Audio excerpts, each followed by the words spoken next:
All right, good morning. Who all's gonna go watch Labyrinth tonight? See, Emily, she's with me. All right, well, hopefully there's not too many goblins creeping around today, but welcome to day 3 of meandering through our own data labyrinths. And hope everybody had a wonderful day of programming yesterday, learned a lot, had opportunities to get into some really great sessions. The sessions I got to pop into were super, super fun.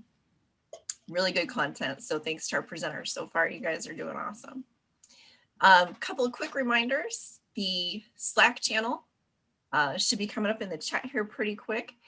Hashtag ASU-data-community. And be sure to check out the UTO website for the the data conference website so that you can get into your sessions, and also don't forget your badges, and don't forget your link to recognitions to recognize your friends and partners in slaying those data monsters who've been really wonderful to you. So now I want to give us a few minutes for data inspiration. I'm introducing a man who needs no introduction, the amazing, marvelous, and talented John Rome. John, take it away. Everyone, good to see everyone today, and I see a lot of familiar faces out there and familiar names as well. And first of all, just thanks for the invite. I hope I can be some inspiration today, and as well as I really like the monster theme. I thought that was a great idea. I tried to find a filter that would maybe turn me into a monster, but I couldn't do that. So instead of that, I can just disappear just like that, and hope everyone is impressed like that. And the closest thing is to a monster I could probably do is I could maybe turn myself green. But other than that, that's about all I have in terms of anything that's cool. But anyway, I just have a couple words to say. And anyway, welcome to day 3 of the conference. And I hope everyone's having a great time.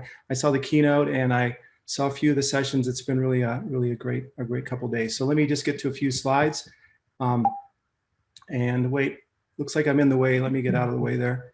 Anyway, a little bit, some of you know me, but anyway, just a little bit about myself. Just 30 years at ASU. I'm the guy that helped build the original data warehouse, if you didn't know that. And I'm also the guy that also selected Brio Query, which later became my report. So I'm the guy that's probably at fault for that. So I'm sorry, Brandy. And I'm especially sorry for Jennifer Hornsby out there, especially because I can imagine all the queries you have out there. When we brought in PeopleSoft, we moved the data warehouse to Oracle in 2008. I also helped build out the Corda dashboards. You can blame me for the move to AWS, yet another change. So those of you who've been with us for 30 years, I see Nancy out there. I'm not sure if Sheila Ainley's out there, if Melinda Gable's out there. Sorry for all that. I'm also an ASU grad with some wife, and my 2 daughters are ASU grads. I've also offered cash for someone who has the Mr. ASU license plates, which they denied, and I'm the original data guy. Anyway, if you want to know what my license plate looks like on my minivan, there it is right there. I thought someone gave this to me one time as a little bit of a compliment because I've been in higher ed for doing BI for a long time. It's just moved on to a new role now. A little bit, some of the stuff that we've done over the years. Back in 1995, I believe we wrote articles about it. So, you know, as you can see, I've been around a long time. I also thought I would share, for some of you who are new to ASU or just don't know much about history, here's the original data warehouse team if you haven't seen this photo before. And if you look on the far right there, that guy right here, there is me. So as my wife would say, oh, that picture is when you used to be a hottie, not so much a hottie anymore.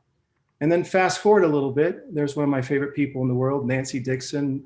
We did some amazing work making sure that we built out the data warehouse and all of the snapshots and all the fun we had. So a little bit about myself. I really don't like selfies, but once in a while I'll go and do a selfie, and I have a bunch of selfies with Sparky.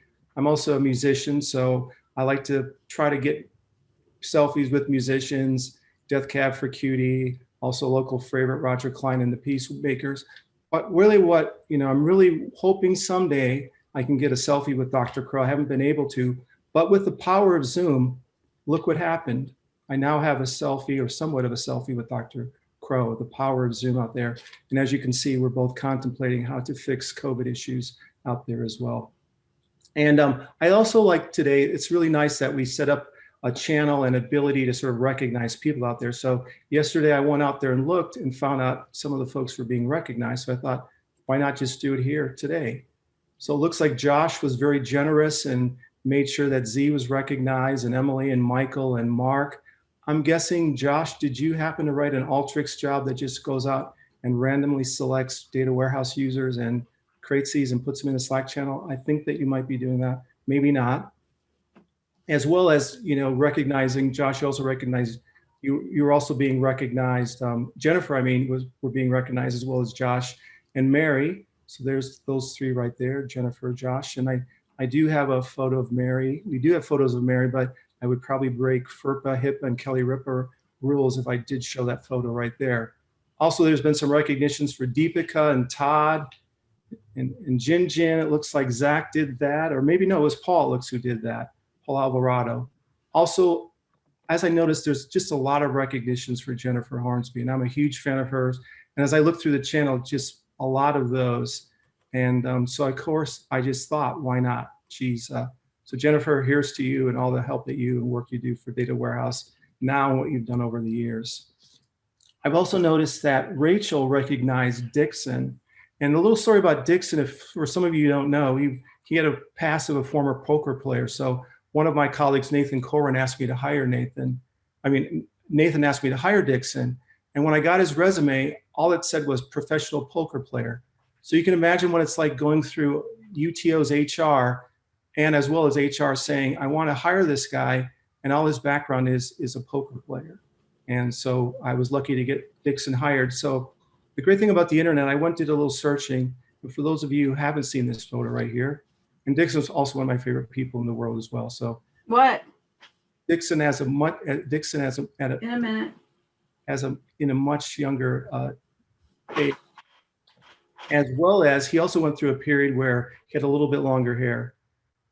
So Dixon, there goes out for you. So also just thanks for all the work that you do for helping out all the data warehouse folks. Looks like there's also some recognitions coming in for Paul yesterday, as well as Elizabeth, as well as Mike Sharkey. So I'm really glad to see that Mike has taken over the data team and just doing an amazing job. And he's a good friend as well as an amazing individual out there. So for some of you who don't know much about Mike, let me tell you a little bit about Mike. You know, how many guys out there, you know, sells a company to Blackboard, also finishes a New York marathon and runs the whole thing. As well as some of you might not know, he also, you know, I was sad to see that Alex Trebek had passed away. Mike has actually met Alex Trebek. And so doing a little Googling, I found out that Mike was actually on a show of Jeopardy back in 1999. And isn't it just ironic that when I look at the categories that day, one of them was Monster Mash. So, you know, it seems like I just needed to tell that story. So my apologies, Mike, for letting everybody now know in the world that you were a Jeopardy. It was the Halloween episode in 1999. That's why it was there. That's why it makes sense. All right, great. So anyway, here are the categories. We're going to come back to that in just a minute. We're going to have a little fun here. But also I wanted to thank Tim Lant for doing a great keynote the other day. And I know a lot of us have been being these data folks that we are, I can just imagine all the data that we're looking around COVID and how we can help. We're just looking at the data, as well as with all these new tools we're using like Slack and Zoom. And, you know, how do we get that information? In fact, when I look at a Slack channel, how can I get the data about the number of emojis that were actually submitted or put up for a particular message out there? And, and also I like to really especially thank Kristen. Some of you know, or some of you might not know, this was actually her brainchild 4 years ago. So when she came to me and said, we should think about a data conference, I'm like, okay, it sounds like a pretty decent idea. I thought maybe 80 people would show up, and most of you know the story that that first year we sold out within, I think, the first day. And, and great that we can have this online now, that we could have much more folks here. But anyway, Kristen, what a great idea. What a great inspiration you are to everyone. And this is just sort of a nice way to get together every year and tell our stories and slay the data monsters. And what was even great as some of you might or might not know, if you're just joining today or yesterday, her daughter actually built all the monsters. And so what a nice recognition for her daughter to do that as well. Anyway, it looks like I have 3 minutes, so I'm going to quickly go through these last ones.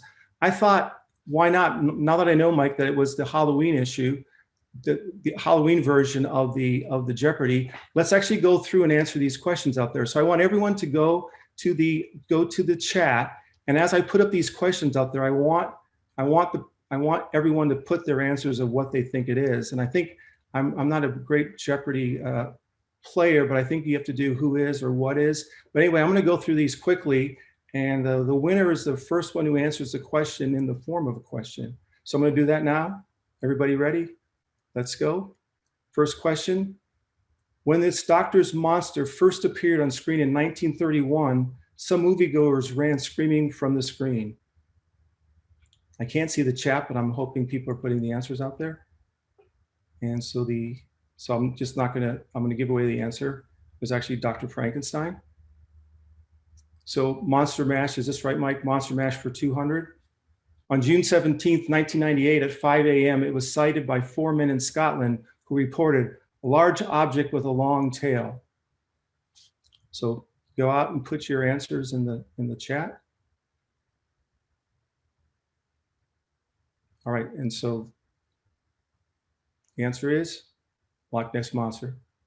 Okay, Monster Mash for 300. Name shared by a green-skinned Marvel Comics monster and a wrestler also named Hollywood.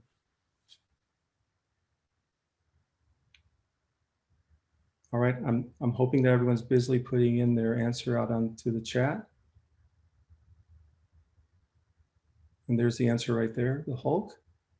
All those WrestleMania fans out there. So Monster Mash for 400. He had a howling good time as the announcer on the late night rock music show, The Midnight Special. This is getting a little bit tougher out there, especially for those of you a lot younger. Hoping people are getting the answers out there. They're getting it, John, they're getting it. Awesome. That's great. And Mike, I forgot to tell you, Mike, you're not allowed to play this game. I'm not. Okay. All right. So finally, there is Wolfman Jack is the answer. All right. And I look like I have 1 minute, and I bet Brandy that I could finish my slides. She said I couldn't, but I'm going to finish those right now.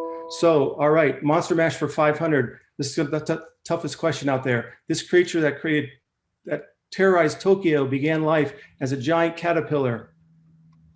Almost everyone's getting it wrong except like a couple of people. And I got to tell you, this was my favorite moment. I didn't spend my childhood watching Creature double feature movies on cable to miss this answer.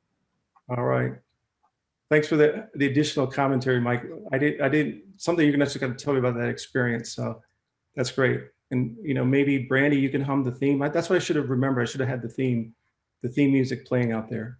Anyway, that's Mothra. So anyway, with that, I think I'm finished. I finished just in time, Brandy, and you didn't. Wow. Anyway, way to go, John. Have it back. Oops, I'm getting lost out here. All right. Well, you proved me. You did it. You managed. I didn't think you could do it. Someone help me out here. I just can't seem to. All right, I'm done. All right. Thanks, everyone. Awesome, John. Thank you so much. You proved me you could do it. Okay. So, all right, guys, we are so excited for the awesome sessions we have lined up today. Please see the links in the chat, and we'll meet you back here tomorrow. Same bat time, same bat channel. We'll see you soon. Have a good one.